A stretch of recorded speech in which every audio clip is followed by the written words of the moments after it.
Dalam talkshow di Hotman Paris dia mengatakan, Bang Hotman, kalau terbukti nanti saya makan duit, saya akan berhenti jadi ustadz. Saya dulu makan nasi. Emang ada manusia yang makan besi? Kedai lumping emangnya? Tidak ada. Konglomerat itu mungkin dia nggak pernah lihat duitnya. Koruptor yang disuka miskin itu nggak pernah membawa duit. Bahkan di pengadilan Pak Hakim, saya demi Allah, demi Rasulullah nggak pernah lihat duit. Hakim bilang, Anda mungkin tidak pernah melihat duit, tapi Anda tahu nggak itu ditransfer ke rekening Anda? Enggak Pak Hakim, nggak pernah ditransfer ke orang yang Anda kenal atau orang yang Anda tunjuk. Barulah di saat itu para koruptor itu tidak bisa lagi lari. Nah ini Yusuf Mansur mengatakan, saya nggak pernah makan duit. Kalau saya makan duit, saya berhenti jadi ustadz. Kapan orang makan duit? Logam-logam duit itu coba makan, uang 1.000 aja nggak sanggup orang makan gitu. Yusuf Mansur mencoba menganggap semua orang ini bodoh. Oh ya ustadz nggak pernah makan duit. Memang makan duit tidak pernah. Tapi bersumpahlah demi Allah, masuk nggak ke rekeningnya gitu. Duit yang dikatakan investasi bodong tadi itu, masuk nggak ke rekeningnya? Pasti. Karena nggak mungkin, karena nggak ada duit yang jalan sendiri gitu.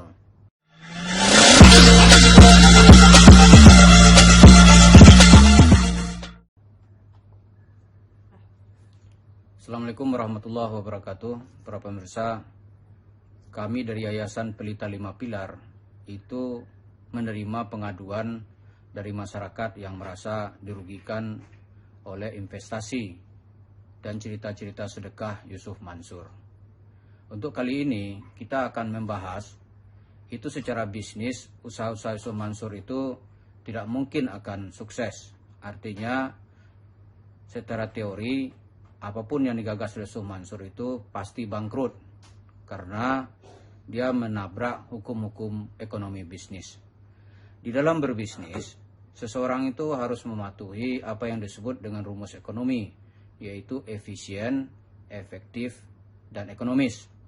Kalau satu dari tiga ini atau dua dan ketiga-tiganya dilanggar, maka sebuah produk tidak akan mampu mempunyai daya saing.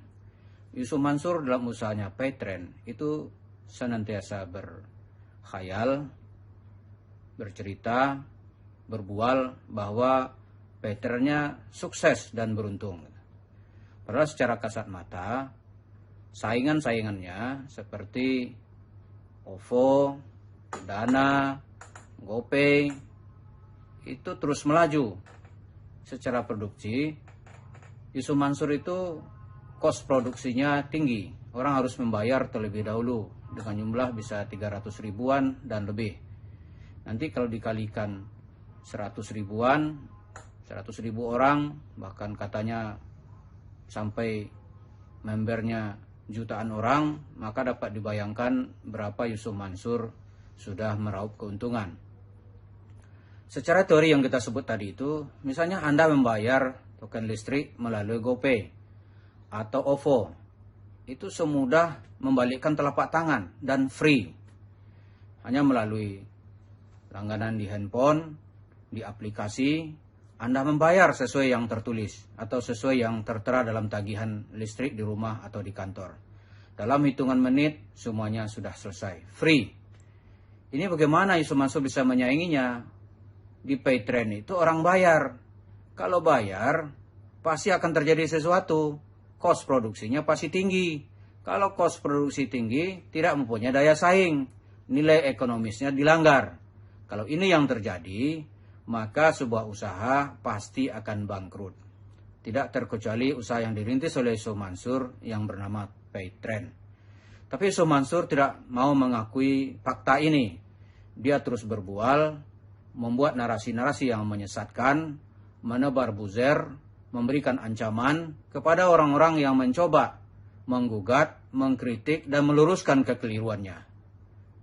Terus terang, saya sebagai pribadi mulai mendapat ancaman dari orang-orang Yusuf Mansur karena saya mencoba mengkritik dan meluruskan usaha bisnisnya yang akan merugikan konsumen. Tapi bagi saya tidak ada persoalan. Selama merasa di jalan yang benar, melindungi orang-orang yang merasa mau berinvestasi dari kerugian dan menyatakan fakta sebenarnya, ya tidak ada masalah. Karena secara pribadi saya bukanlah korban. Ya, secara pribadi saya bukan korban. Karena saya dari awal sudah tahu usaha Yusuf Mansur ini pasti akan berujung dengan kerugian dan atau penipuan. Jadi dari awal saya nggak mau gitu. Kenapa? Karena usaha-usahanya tidak masuk akal. Jadi kalau usaha-usaha tidak ada bisa dinalar secara logis, ujungnya pasti tidak akan beruntung. Yang nalar saja belum tentu beruntung, apalagi ini tidak masuk akal. Dengan pay trend ini, Yusuf Mansur mencoba meyakinkan konsumen, dia show dari masjid ke masjid, menjual ayat-ayat sedekah, menjual mimpi. Salah satu mimpi yang dijual Yusuf Mansur adalah kita umat Islam harus membeli Indonesia.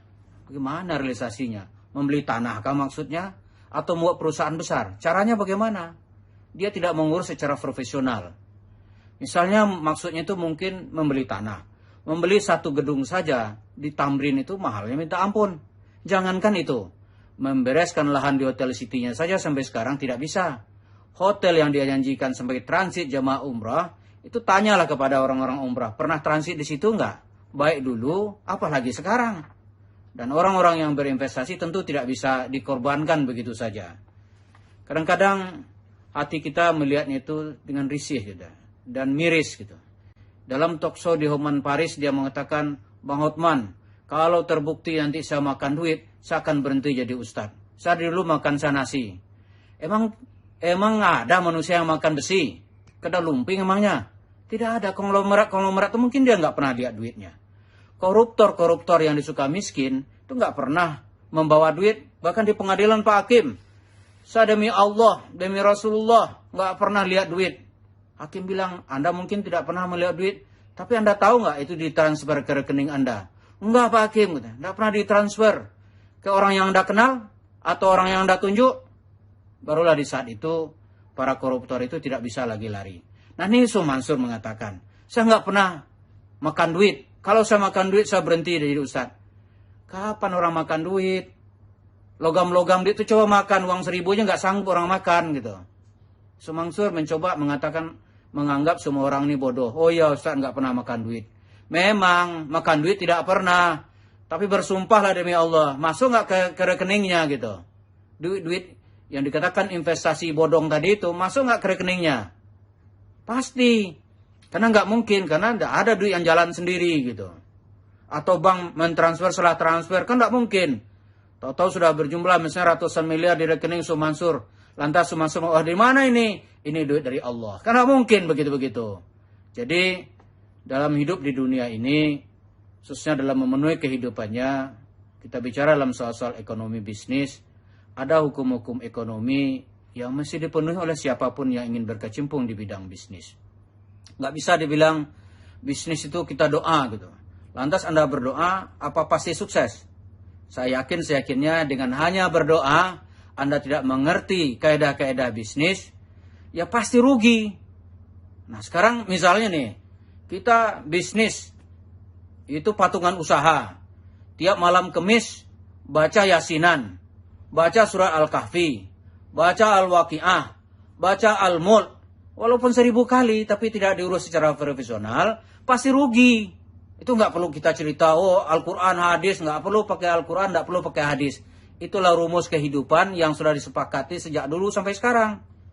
Walaupun sekarang daerah digital, tetap saja hukum-hukum ekonomi di era digital ini tetap berlaku. Dan orang tidak bisa lari dari tanggung jawab. Ketika usahanya rugi, dia sebagai penanggung jawab harus menyatakan keberaniannya. Memang usaha itu rugi. Nah, Yusuf Mansur berteriak-teriak, mendatangkan buzzer, membuat narasi, dia beruntung. Nah, sekarang kalau usaha Anda beruntung, kenapa konter-konternya ditutup? Webnya sudah nggak aktif, telepon dihubungi nggak ada yang hidup.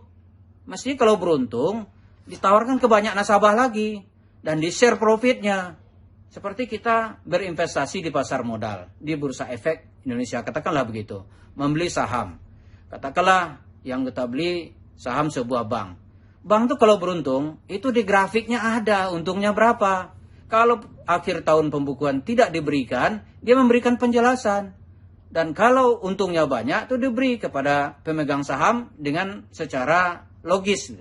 Misalnya satu lembar saham, keuntungan dibagikan berapa rupiah. Itu usaha yang benar. Dan itu nggak perlu pakai sebut-sebut ayat Al-Quran, pakai hadis gitu. Pakai menyebut mau membeli Indonesia, mau segala macam, nggak perlu. Itu namanya usaha yang diatur menurut hukum yang berlaku dalam kehidupan. Itulah hukum ekonomi bisnis. Jadi sekali lagi, sebuah usaha bisnis yang tidak diatur menurut etika bisnis, pastilah dia akan mengalami kerugian dan kebangkrutan. Tidak terkecuali Ustadz seperti Yusuf Mansur. Siapapun yang melanggar kaedah-kaedah bisnis, dia harus siap-siap dengan resiko kerugian. Jadi kita tidak boleh terpedaya orang pakai ayat, pakai hadis dalam bisnis. Selama tidak mengenal kaedah-kaedah bisnis, hakul yakin 90% dia pasti bangkrut. Jadi usaha Yusuf Mansur, pay trade dan segala macam itu, ya kalau mau melaporkan dianggap pencemaran nama baik, ya tentu saja dipersilakan, ini negara hukum. Tapi secara kaedah-kaedah bisnis, Anda harus mempertanggungjawabkan kenapa menghilang dari pasaran. Gitu. Katanya beruntung. Katanya beruntung kenapa nggak mau bagi share profitnya. Profit nggak pernah dikasih kepada konsumen. Jadi ini adalah hal-hal yang ditanyakan orang, dan secara hukum ini adalah negara hukum. Setiap pelanggaran hukum harus ditindak menurut kaedah-kaedah hukum. Demikian, mudah-mudahan pencerahan kita pagi ini akan bermanfaat buat kita semua. Terima kasih. Assalamualaikum warahmatullahi wabarakatuh.